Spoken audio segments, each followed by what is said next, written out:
လီဇောပါလုံခရုံကျက်မှာခဲ့ပါရောလားအကျွန်းရိုအာရခလီလာရီစင်တာကက်စကနီအာရကန်ဒေတာရှိနိုင်ငံရေးစီဘော်ရေးအစားဟင်ရေးအကရောက်ရာအစုံလုံးကိုပညာရေးပိုင်းဆိုင်ရာသူတည်တနာရီတာရှာတီနဲ့နိုင်ငံတကာစာမျက်နှာအခေါင်အကျွန်းတိမှာဖော်ပြရှာတီကိုလိလာတွန်စားပြလာဖို့ဖိုက်ပါရယ်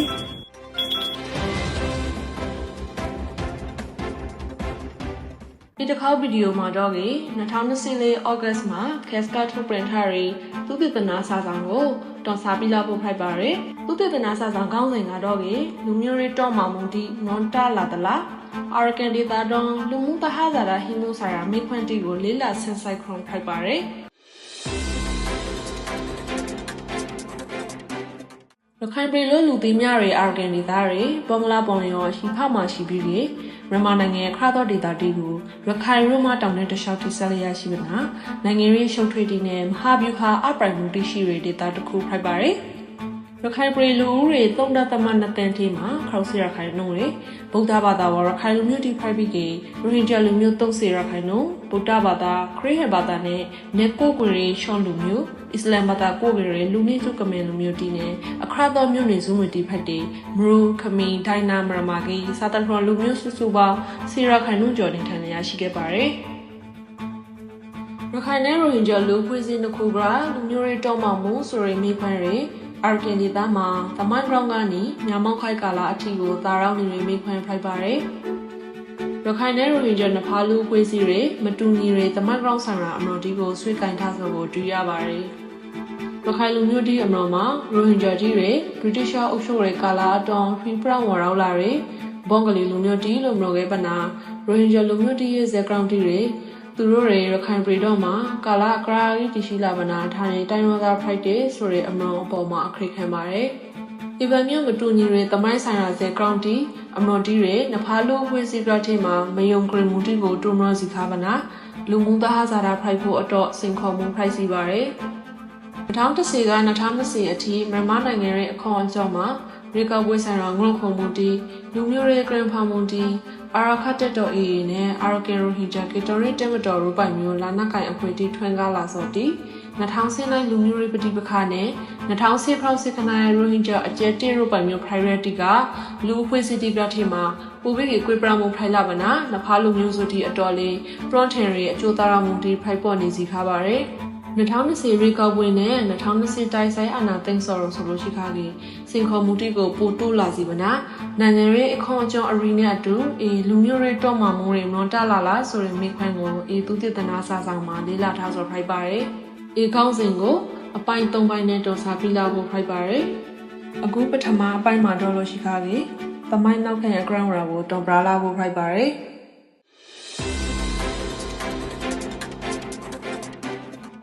ဌာနေလူမျိုးတည်ရှိမှုနဲ့ပတ်သက်လို့တမိုင်းကောင်းဆိုင်ရာတဖွက်ထားကွေးလင်းမှုတွေရခိုင်နဲ့ရိုဟင်ဂျာလူမျိုးနစုကထေမှာလူမျိုးရေးတော့မှစီတွေဒီကရှက်ရှက်ဖိုက်ပါတယ်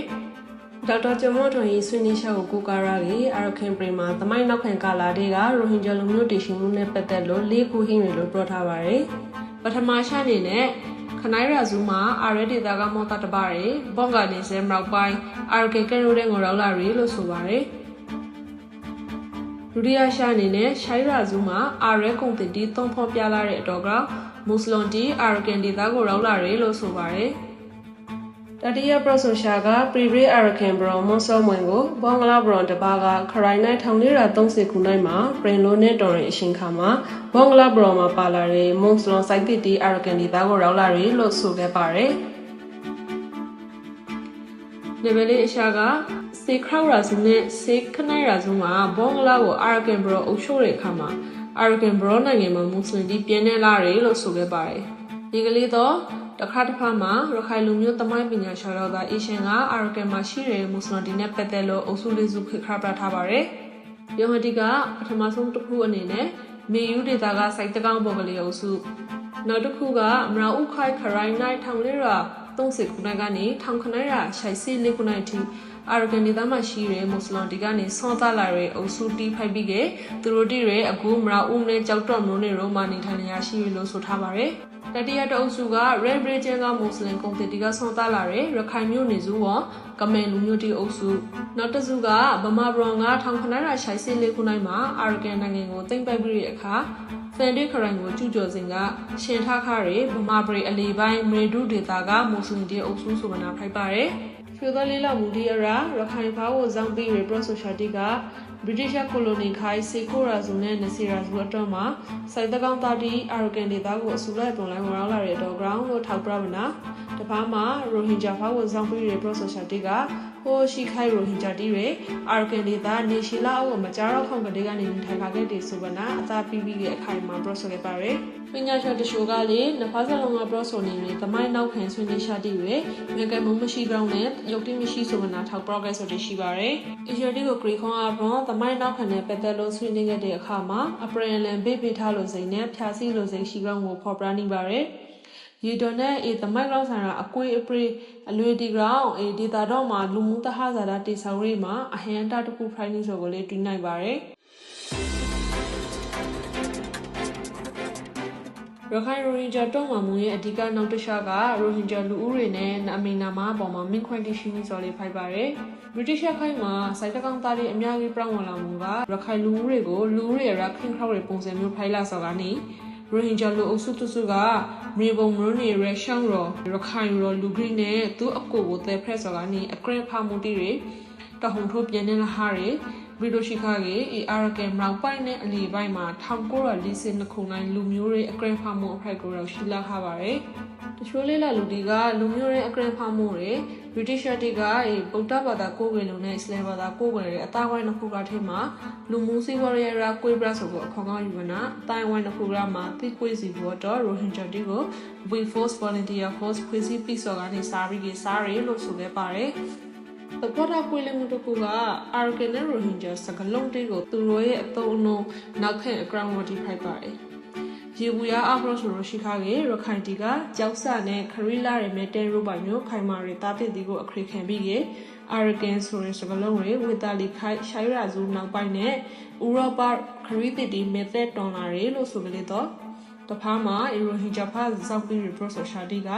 အာရကန်ဆိုရစကလုံးတွေဂရူနာလို့အတိတ်ပေးထားတဲ့အာရဘီစကလုံးကနေဆွန်သားလာတယ်လို့ပြောခဲ့ပါတယ်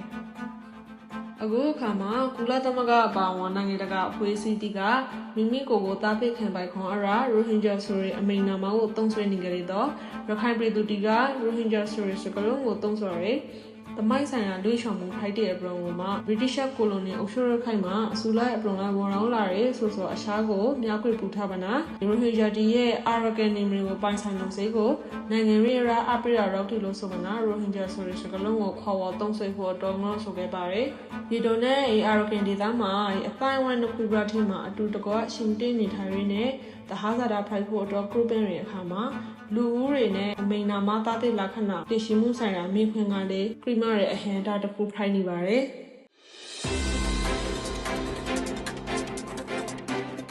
1948ခုနှစ်မြန်မာနိုင်ငံလဲလဲရပရီနောက်1962ခုပါလီမန်ခိုင်မှာရခိုင်နဲ့ရိုဟင်ဂျာအတိုင်းဝိုင်းတစ်ခုလုံးနဲ့မတူညီတဲ့နိုင်ငံရေးတွေခြားတိရှိခခဲ့ပါတယ်။အိန္ဒိယမှာလာနာကိုင်အဖွဲ့အစည်းနဲ့နိုင်ငံရေးပါတီတွေကိုအကရင်ဖြုံးပြပါမယ်။ရခိုင်တိုင်းဝိုင်းမှာဆိုလို့ရှိခဲ့တဲ့အလွန်ဖူအဖွဲ့ဝင်ဒီဖိုက်တဲ့လာဝင်းဆွန်းအာရကန်ပရီတူလမ်ရာပါတီနဲ့အလန်နီအုပ်စုပွေများပြည်သူရှိခါကေပြည်သူစစ်တနာအဖွဲ့တို့ကအထူးသဖြင့်အာရကန်ဒေတာအလီပိုင်းနဲ့တောင်ပိုင်းတို့မှာခြေလာဒေတာအများစုကိုထိန်းချုပ်ထားနိုင်ခါပါတယ်။အလန်နီကွန်မြူနစ်ပါတီပရိုကွေဘရီရဲ့နောက်1960ဝန်းကျင်မှာအာရကန်ကွန်မြူနစ်ပါတီနဲ့ရခိုင်အမျိုးသားပြည်သူလက်မတော်ပါတီတို့ပိုင်မျိုးအုပ်စုတီကိုဖွဲ့စည်းထားခဲ့ပါတယ်။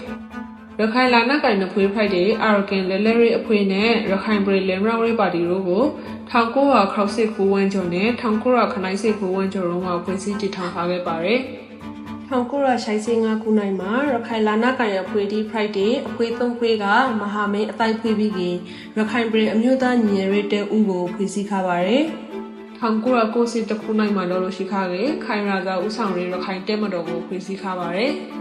1994ခုနှစ်ဇန်နဝါရီ4ရက်မှာရခိုင်လာနာကိုင်တပ်ဖွဲ့လေးဖွဲ့ပေါင်းစည်းပနာရခိုင်အမျိုးသားညီညွတ်ရေးပါတီကိုဖွဲ့စည်းထားခဲ့ပါတယ်။ဘာမှလည်းဂျာဖာကာဦးဆောင်ရဲမူဂျာဟီအဖွဲ့ရဲအာရကန်နောက်ပိုင်းဒေသအများစုကိုထိန်းချုပ်ထားနိုင်ခါပါတယ်။အာရကန်နောက်ပိုင်းဆိုင်ရဲကောင်းဆောင်တအူဖိုက်တဲ့ဆာနီဂျာဖာရဲ့ဦးဆောင်မှုအောက်မှာမွတ်စလင်အမျိုးသားလက်မတော်ရေးပါတီလို့လူသိများတဲ့မူဂျာဟီအဖွဲ့တစ်ခုကလည်းပြင်လို့ပေါ်ပေါက်လာပါတယ်။1994ခုနှစ်မှာ ရေမူတာကတိုကျောင်းသားတဦးဖိုက်တဲ့မူဟာမက်ဂျာဖာဟာဗီကရိုဟင်ဂျာလဲလဲရတဲ့ဖွဲ့ကိုဦးဆောင်ဖွဲ့စည်းထားပါတယ်။ရောအဖွဲ့ကနေ1962ခုနှစ်မှာရိုဟင်ဂျာပြည်စင်ညီညာရေးအဖွဲ့ဆိုကနာပေါ်ပေါက်လာပါတယ်။1960ခန့်ခုနှစ်မှာအာရကန်ရိုဟင်ဂျာအစ္စလာမစ်တပ်ဖွဲ့လို့ခေါ်တဲ့အုပ်စုအတိုက်တစ်ခုပေါ်ထွားလာပါနာ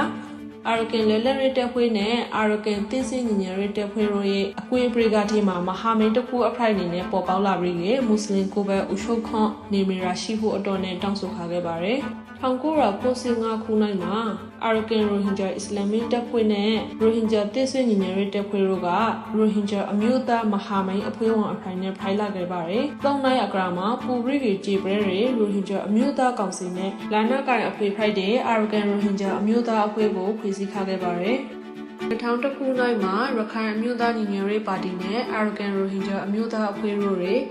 အာရကန်လွယ်လဲရဲမဟာမိတ်အဖွဲ့ဆိုပြီးလို့ရှိခါခဲ့ပူပေါင်းဖွဲ့စည်းခါခဲ့ပြီးတဆွန်တားထားခဲ့ပါတယ်။ဒီကလေးတော့အေမဟာမိတ်တွေလူမှုနိုင်ငံရေးဆိုင်ရာစိန်ခေါ်မှုဒီဂရောင်းတဖရိဖရိအာနီလာခါပါတယ်။ရပိုင်နဲ့2005ခုနှစ်မှာရခိုင်အမျိုးသားအဖွဲ့အဖိုင်နဲ့အခရသောလာနာကိုင်အဖွဲ့တစ်ခုပေါ်ပေါက်လာပြီးသူရဲ့လာနာကိုင်အုပ်စုကိုဆိုလို့ရှိခါခဲ့ရခိုင်ပြည်တဲမတော်ဆိုလို့ရှိခါခဲ့နာမည်ပြီးခါပါတယ်ဒီကလေးတော့ရခိုင်ဖမ်းမှာပါရိုဟင်ဂျာဖမ်းမှာပါလာနာကိုင်တော်လည်းရဲအောင်နမူမရာခါပါရပိုင်နဲ့2009ခုဧပြီလမှာထရမဲနိုင်နဲ့ရခိုင်မျိုးရှိုင်းလူဝင်တအုပ်စုကရခိုင်တက်တော်အမိနဲ့အဖွဲ့တိုက်တစ်ခုကိုစာပြီးတည်ထောင်ထားခဲ့ပါတယ်ရေကောက်ပွဲနိုင်ငံရေးမှာဆိုရင်ရွှေရစေးရခိုင်အမျိုးသားရေးဝါဒီတီကနောက်ပိုင်းမှာရခိုင်အမျိုးသားညီညွတ်ရေးအဖွဲ့ဖိုင်လူတီများရဲ့လက်လက်သောရခိုင်ပါလီမန်အဖွဲ့ကိုဖွဲ့စည်းထားပါတယ်။မွတ်စလင်တိုင်းဝိုင်းမှာဗမာမွတ်စလင်အဖွဲ့လို့တည်ခဲ့တဲ့အဖွဲ့က1940ခန့်1950ခုနှစ်နဲ့1950ခန့်အထွေထွေရွေးကောက်ပွဲမှာမောင်တော်နဲ့ပူပီတောင်လူနဲ့ရောမှာအနိုင်ရထားပါတယ်။ဒီကလေးတော့အတိုင်းဝိုင်းတစ်ခုလုံးရဲ့နိုင်ငံရေးတောင်းဆိုရှာကကရီဘရက်ဆိုကိုတွေ့ရပါတယ်။ရခိုင်တီကရခိုင်ပြည်နယ်ဖွဲ့စည်းရေးတောင်းဆိုနေတဲ့အချိန်မှာမွတ်စလင်တီကမေယူခရိုင်ကိုကိုပိုင်အုပ်ချုပ်ခွင့်ဒေသသို့မဟုတ်တိခရောက်မွတ်စလင်ပြည်နယ်ရရှိဖို့အတွက်ကိုတောင်းဆိုထားခဲ့ပါတယ်။1990ခုနှစ်ရွေးကောက်ပွဲနိုင်ငံရေးပြည်တော်စားတော့တဲ့အခါမှာရခိုင်နိုင်ငံရေးမှာပါတီနှစ်ခုပေါ်ထွက်လာပါတယ်။ပိုလိုအကောင့်ရဲ့ပါတီကရခိုင်အမျိုးသားဒီမိုကရေစီအဖွဲ့ချုပ်နဲ့ဒုတိယပါတီတစ်ခုကရခိုင်ပြည်သူညီညွတ်ရေးအဖွဲ့ဖိုက်ပါတယ်။အာရကန်ဒေသမှာရှိတဲ့ရိုဟင်ဂျာတီကလည်းအမျိုးသားဒီမိုကရေစီနဲ့လူခေါ်ရေးပါတီစုကနာဖွဲ့စည်းထားတာဆိုတွေ့ရပါတယ်။အခုအပိုင်းတိုက်ကတော့လို့ရှိခါခဲ့တမိုင်းနောက်ခံအကရာနဲ့တောင်စာပီလာဆိုဖိုက်ပါရယ်အပိုင်းနိုင်အနေနဲ့2010ကာလနိုင်ငံရေးအပေါင်းကာလဆိုကနာနောက်ထပ်လောက်ဟိုခက်စီတောင်စာမှုကိုစောင်းမြုပ်ပြီးခဲ့ပါလို့ပြောချင်ပါတယ်